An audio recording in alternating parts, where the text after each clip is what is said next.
Hi అండి, welcome back to my channel. ఇవాల్టి ఈ వీడియోలో రథసప్తమి రాబోతుంది కదండి. చిక్కుడుకాయలతో రథాన్ని ఏ విధంగా తయారు చేసుకోవాలనేది 3 విధాలుగా నేను చేసి చూపించబోతున్నాను. మనకి మాఘమాసంలో రథసప్తమి అనేది అందరం విశేషంగా చేసుకుంటూ ఉంటాం. ఆ పూజలో ఈ విధంగా చిక్కుడుకాయలతో రథాన్ని అయితే తయారు చేసి స్వామివారికి పూజ అయితే చేసుకోవాల్సి ఉంటుంది తప్పనిసరిగా. మరి ఇక్కడ 3 విధాలుగా నేను రథాన్ని అయితే తయారు చేసి చూపిస్తున్నాను. మీకు ఏది ఈజీగా ఉంటే అది ఫాలో అవ్వచ్చు. ఇక్కడ నేను నా దగ్గర ఉన్న చిక్కుడుకాయల్లో ఒక 7ని తీసుకున్నాను. స్వామివారి రథాన్ని గమనించినట్లయితే కనుక రథానికి 7 గుర్రాలు ఉంటాయట. ఆ విధంగా 7 గుర్రాలకి కూడా గుర్తుగా మనం ఈ చిక్కుడుకాయలతో 7 చిక్కుడుకాయలతో రథాన్ని అయితే తయారు చేస్తాం. ముందుగా 2 చిక్కుడుకాయలు తీసుకొని ఈ విధంగా చిన్న స్టిక్స్ని ఉపయోగించి ఈ విధంగా గుచ్చుకోవాలి. ఇక్కడ నేను టూత్పిక్ని యూజ్ చేస్తున్నాను. ఆ విధంగా గుచ్చుకోవాలి. ఇక్కడ 7 గుర్రాలకి కాబట్టి 7 చిక్కుడుకాయలు. అయితే నేను ఈ పద్ధతుల్లో 7 చిక్కుడుకాయలు యూజ్ చేసి అలాగే కొంచెం ఎక్కువ చిక్కుడుకాయలు కూడా యూజ్ చేసి ఎలా రథంగా తయారు చేసుకోవచ్చో నేను షేర్ చేస్తాను. ఈ విధంగా 2 సెట్స్ అయితే చేసి పెట్టుకోవాలి. అంటే 4 చిక్కుడుకాయలతో ఈ విధంగా ఒకదానికోటి ఇలా పెట్టుకోవాలి. ఇక్కడ మనకి పుల్లలు అనేవి స్టిక్స్ అనేవి ఎంత పొడుగ్గా ఉంటే రథం అనేది అంత పొడుగ్గా తయారు చేసుకోవచ్చు. ఇప్పుడు ఇలా 4 స్టిక్స్ని కూడా ఆ విధంగా గుచ్చుకొని వాటి మీద మళ్ళీ మరో 2 చిక్కుడుకాయలు వచ్చేలాగా ఈ విధంగా అయితే గుచ్చుకోవాలి. చాలా ఈజీగా పిల్లలు కూడా చేసేస్తారండి. అంత ఈజీగా చేసుకోవచ్చు ఈ రథం అనేది. మనం ఈ ఏర్పాట్లు ముందుగా చేసి పెట్టుకొని పూజ రోజు చక్కగా ప్రశాంతంగా పూజ చేసుకోవచ్చు. ఇప్పుడు 4 చిక్కుడుకాయలని ఆ విధంగా గుచ్చేసుకున్నాం కదా. ఆ తర్వాత ఇంకా మరో మిగిలిన 3 చిక్కుడుకాయలు కూడా తీసుకొని ఒక స్టిక్తో ఒకేసారి ఇలా గుచ్చుకోవాలి. గుచ్చుకొని ఈ 3ని కూడా పైన మనం ఒక గోపురంలాగా వచ్చేలాగా పెట్టుకోవాలన్నమాట. ఒకవైపు 2 చిక్కుడుకాయలు, మరొక వైపు మరొక చిక్కుడుకాయ వచ్చేలాగా ఈ విధంగా పెట్టుకోవాలి. అయితే మనకి ఇన్ని వెజిటేబుల్స్ ఉండంగా మరి చిక్కుడుకాయలని ఎందుకు రథంగా వాడేవాళ్ళు అని అంటే పాత రోజుల్లో పాత కాలంలో ఈ రథసప్తమి రోజు పూజా ఏర్పాట్లన్నీ కూడా చేసుకుంటూ ఆ పూజలో పిల్లలు కూడా పార్టిసిపేట్ చేయాలి. పిల్లలు కూడా ఉండాలి. సూర్య భగవాన్ని ఆరాధిస్తే ఆరోగ్యం కలుగుతుంది కాబట్టి పిల్లల్ని కూడా పూజలో స్థిరంగా కూర్చోబెట్టాలి అంటే వాళ్ళకి ఏదైనా పని అప్పగించాలి అనుకునేవాళ్ళట. అందుకని వాళ్ళు కూడా పాటలు పాడుకుంటూ ఈ రథసప్తమికి సంబంధించిన ఏర్పాట్లన్నీ పూజ ఏర్పాట్లు చేసుకుంటూ ఉండేవాళ్ళట పెద్దవాళ్ళు. అప్పుడు ఆ పిల్లల్ని కూడా పూజలో కూర్చోబెట్టాలి అని అంటే వాళ్ళకి ఈ చిక్కుడాకులు కోసుకురమ్మంటాం, అలాగే చిక్కుడు కాయలు కోసుకురమ్మంటాం చెప్పి వాళ్ళ చేత ఈ విధంగా రథాన్ని గుచ్చమనేవాళ్ళట. ఇవన్నీ కూడా వాళ్ళు చేస్తూ స్థిరంగా పూజలో కూర్చుంటారు. ఆ సూర్య భగవాని ఆశీస్సులు పిల్లలకు కూడా కలగాలి ఆ పూజలో కూర్చుంటే అనే ఉద్దేశంతో పిల్లల్ని కూర్చోబెట్టడం కోసం ఈ విధంగా చిక్కుడుకాయలు ఈ కాలంలో ఎక్కువ వస్తాయి కాబట్టి ఆ చిక్కుడుకాయల్ని తెప్పించి ఈ విధంగా రథంగా గుచ్చమనేవారట. మరి 7 చిక్కుడుకాయలు ఏంటి అంటే స్వామివారి గురించి చెప్తూ స్వామివారి రథం గురించి కూడా చెప్తూ 7 గుర్రాలు ఉంటాయి కాబట్టి 7 చిక్కుడుకాయలు వాడాలి అని చెప్తూ ఈ విధంగా పిల్లల చేత గుచ్చమని చెప్పి పూజలో పెట్టి పూజ చేయించేవారు. అలా మనకి ఈ రథానికి చిక్కుడుకాయలు వాడుతూ కూడా రథాన్ని వాడే ఆనవాయితీ కూడా వచ్చింది. మీకు ఈ చిక్కుడుకాయలని ఎందుకు వాడతారనేది మరో కథ ఏదైనా మీకు తెలిసుంటే కనుక మన పురాణాల ప్రకారం నాతో షేర్ చేసుకోండి. నాకు తెలిసిందైతే ఇదనమాట. ఈ విధంగా చిక్కుడుకాయలతో రథాన్ని అయితే తయారు చేసాం కదండి ఒక పద్ధతిలో.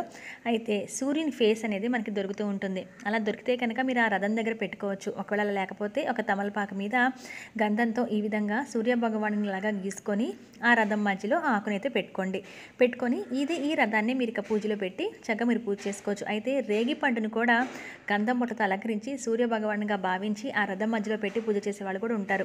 లేదా 7 రేగి పళ్ళని తీసుకొని ఆ రథం చుట్టూ కూడా అలంకరణ చేసుకోవచ్చు. ఈ విధంగా మన దగ్గర ఉన్న వస్తువులతో చిక్కుడుకాయలతో రథాన్ని తయారు చేసుకొని ఒక ఆకు మీద సూర్యుని బొమ్మ అనేది గీసుకొని ఈ విధంగా పెట్టుకోవచ్చు. లేదా రేగిపండు అలంకరించైనా సూర్యునిగా ఆరాధించి మనం పూజ అయితే చేసుకోవచ్చు. ఇక్కడ చూసారు కదా రేగిపళ్ళు అయితే పెట్టేశాను. ఇక జిల్లేడాకులండి. ఈ కంపల్సరీ కూడా రథసప్తమి పూజకి మనం జిల్లేడాకులు వాడుతూ ఉంటాం. ఇవి సూర్యుని నుంచి వచ్చే కిరణాలని ఆకర్షించే శక్తి ఉంటుందట. ఈ పూజ వాడటం వల్ల వాటి నుంచి వచ్చే వెలుగు కాంతి మన మీద కూడా పడి ఆ చర్మానికి సంబంధించిన సమస్యలు పోతాయి, అలాగే ఆరోగ్యం కలుగుతుందని ఒక నమ్మకం. అందుకని జిల్లేడాకుల్ని తప్పనిసరిగా ఈ విధంగా పూజలు అయితే వాడుతూ ఉంటారు. ఈ విధంగా ఆకుల్లో పెట్టేసేసి దాని మీద పూలవి ఏర్పాటు చేసుకొని చక్కగా అలంకరించుకొని ఆ రథాన్ని కూడా ఈ రథసప్తమి పూజ అనేది చేసుకోవచ్చు. ఇక్కడ చూసారు కదా ఆకుతో గీసిన సూర్యుని బొమ్మ అయితే ఈ విధంగా పెట్టాను. ఒకవేళ మీ దగ్గర ఫేస్ అయితే ఉందనుకోండి, ఈ ఫేస్ మనం సహజంగా తూర్పు వైపు ఉండే దర్వాజాకి పెడుతూ ఉంటాం కదా, తలుపులకి తగిలించుకుంటూ ఉంటారు కదా. అటువంటి సూర్యుడు ఫేస్ ఉంటే కనుక ఈ రథం మీద ఉన్నట్టుగా పెట్టుకొని సూర్యుడు అలా తగిలించుకొని చక్కగా పూజ అనేది చేసుకోవచ్చు. చూసారు కదా మనకి ఆ రింగ్స్ అనేవి ఉంటాయన్నమాట ఆ సూర్యుడి ఫేస్కి. ఆ రింగ్ని నేను ఆ చిక్కుడుకాయ తొడిమికి అయితే అలా తగిలించాను. అలా పెట్టుకుని పూజ చేసుకోవచ్చు.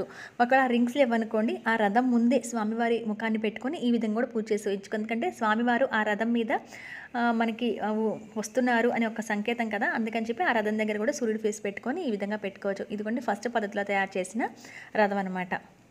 ఇక వచ్చేసి రెండో పద్ధతిలోకి వెళ్ళిపోదామండి. ఇదే 7 చిక్కుడుకాయలతో మరొక పద్ధతిని చూపిస్తాను. ఇవన్నీ కూడా చాలా ఈజీగా చేసుకునే పద్ధతులే. దీంట్లో ఏది వస్తే అది చేసుకోండి. ఇక్కడ వచ్చేసి 4 చిక్కుడుకాయలని కూడా ఒకదాని మీద ఒకటి ఇవే పుల్లలతో పెట్టి ఈ విధంగా అయితే స్టిక్ చేస్తున్నాను, దాన్ని గుచ్చుతున్నాను అనమాట. ఇవి మనము అలంకరణ పెట్టేసి పసుపు కుంకాలు పెట్టేసి చక్కగా అలంకరణ పెట్టి పూజకైతే చేసుకోవచ్చు. ఇది కూడా ఈజీగా తయారు చేసుకునే పద్ధతే. ఇప్పుడు 4 చిక్కుడుకాయలని కూడా ఈ విధంగా పెట్టేసుకున్నాను. అయితే మన దగ్గర అక్కడ వెజిటేబుల్స్ తెచ్చుకున్నప్పుడు చిక్కుడుకాయలు సాధ్యమైనంత వరకు ఒకే సైజులో, కొంచెం పొడవు అనేది ఒకే సైజులో ఉన్నది చూసుకుంటే కనుక మనకి రథం చూడటానికి చాలా బాగుంటుంది. అలాగే గుచ్చేటప్పుడు కూడా కొంచెం గింజ ఉంటుంది కదా చిక్కుడుకాయలు, ఆ చిక్కుడు గింజలో గుచ్చేలాగా చూడండి. ఆ గింజ వల్ల కొంచెం బలంగా ఉంటుందన్నమాట, రథం అనేది ఊడిపోకుండా ఉంటుంది. ఆ చిక్కుడుకాయ కాకుండా చిక్కుడు గింజలో గింజ ఏదైతే ఉందో కాయ లోపల ఆ గింజకి గుచ్చేలా చూడండి. అలా ఈక్వల్గా ఉంటే కనుక ఆ గింజ గుచ్చడం వల్ల మనకి స్టిఫ్గా ఉంటుంది, రథం అనేది ఊడిపోకుండా ఉంటుంది. ఇప్పుడు ఇంటూలాగా ఫస్ట్ 4 కింద పెట్టాను కదా, 2 అనేవి ఆపోజిట్గా ఇంటూలాగా పెట్టాను. మధ్యలో వచ్చేసి 1 పెట్టాను. మధ్యలో వచ్చేసి 1 పెట్టగానే మనకి పైన పువ్వు షేప్లో లాగా వస్తుంది, కింద వచ్చేసి 4 ఉంటాయి. ఈ పుల్లలు ఎంత పొడుగు ఉంటే మీకు అంత పొడుగు రథంలాగా కనబడుతూ ఉంటుంది. ఇదిగోండి ఫైనల్గా సెకండ్ మెథడ్లో వచ్చేసి ఇలా చేశాను చిక్కుడుకాయ రథం అనేది. ఇలా అలంకరణ చేసి పూజలు అయితే పెట్టుకోవచ్చు. ఇక వచ్చేసి థర్డ్ మెథడ్లోకి వెళ్ళిపోదాం. ఈ మెథడ్లో వచ్చేసి కొంచెం చిక్కుడుకాయలు ఎక్కువ ఉండి ఎక్కువ అలంకరణ చేసుకోవాలి అనుకున్నప్పుడు ఈ పద్ధతిని ఫాలో అవ్వచ్చు. సేమ్ ఇలానే పుల్లని ఉపయోగించి ఇంతకు మనం బేస్ 4 చిక్కులని ఎలా పెట్టామో అలానే ఈ పద్ధతిలో కూడా ఇక్కడ కూడా అలానే పెడుతున్నాను. ఇక్కడ మనకి ఈ పుల్లలు పొడుగ్గా ఉంటే ఏమవుతుందనంటే చక్కగా చూడటానికి పొడవుగా వచ్చి రథం ఎలా ఉంటుందో అలా షేప్ చూడటానికి చాలా బాగుంటుందండి ఈ మెథడ్లో అయితే చేసుకుంటే. ఇక్కడ నేను వచ్చేసి నా దగ్గర ఉన్న పుల్లల్ని ఈ విధంగా పెట్టేశాను, గుచ్చేసాను. ఆ తర్వాత మనం పుల్లలు కూడా కనబడకుండా డెకరేట్ చేసుకోవాలి అని అనుకుంటే ఈ విధంగా గులాబీ రేగులు తీసుకొని ఆ స్టిక్స్కి గుచ్చేస్తే ఏంటంటే మనం దేంతో గుచ్చాము కూడా తెలియదు. అంత నిండుగా ఫ్లవర్స్ పెటల్స్ ఉంటే కనుక గుచ్చుకుంటే మనకి చూడటానికి చాలా బాగుంటుంది. సేమ్ ఇంతాక ఈ మెథడ్లో ఏంటంటే 4 చిక్కులని ఇలా స్టెప్స్ వైజ్గా పెట్టుకుంటూ వస్తామన్నమాట. ఇలా మనం ఎంత హైట్ అయినా పెట్టుకోవచ్చు, చూడటానికి చాలా బాగుంటుందండి ఇది. కాకపోతే పుల్లలు పొడుగ్గా ఉంటే మాత్రం చాలా బాగుంటుంది చూడటానికి. నేను వచ్చేసి ఇలాగా చూసాను కదా, 2 మెథడ్లో చేసుకుంటూ వస్తున్నాను. నెక్స్ట్ వచ్చేసి ముందుగానే ఒకటి బాగా కుచ్చేసి ఆ తర్వాత దానికి డైరెక్ట్గా తీసుకెళ్ళి పెడుతున్నాను. ఈ విధంగా అడుగును కూడా పుల్లలు కనబడకుండా ఉంటాయి, పెటల్స్ అనేవి గుచ్చడం వల్ల ఒక విధమైన డెకరేషన్గా బాగుంటుంది ఇది కూడా. ఆ తర్వాత ఇలా నేను ఇప్పుడు 3 స్టెప్స్ పెట్టా కదా, 4 స్టెప్స్ 5 స్టెప్స్ 6 స్టెప్స్ అలా ఎన్నైనా మన దగ్గర చిక్కుడుకాయలు ఉంటే కనుక ఎన్ని స్టెప్స్ అయినా పెట్టుకుంటూ వెళ్ళొచ్చు. నేను వచ్చేసి 4 స్టెప్స్ పెట్టాను. 4 స్టెప్స్ పెట్టిన తర్వాత 3 చిక్కుడుకాయలను కూడా చిన్న స్టిక్కి తగిలిచ్చేసి ఆ తర్వాత ఇలా పెట్టేశాను. చూసారు కదా, ఇలా వచ్చేసింది. ఇదండి 3 పద్ధతుల్లో చిక్కుడు రథం చేసుకునే విధానం. ఈ పద్ధతి ఏది మీకు బాగా నచ్చింది కింద కామెంట్ సెక్షన్లో చెప్పండి. ఈ 3లో ఏదైనా తయారు చేసుకుని పూజలో పెట్టి పూజ అయితే చేసుకోవచ్చు. ఈ చిక్కుడు రథం తయారు చేసే పద్ధతులు మీకు నచ్చాయి అనుకుంటున్నాను. నచ్చిన వాళ్ళు లైక్ చేయండి. మరొక మంచి వీడియోలో మళ్ళీ కలుస్తాను. Until then bye bye.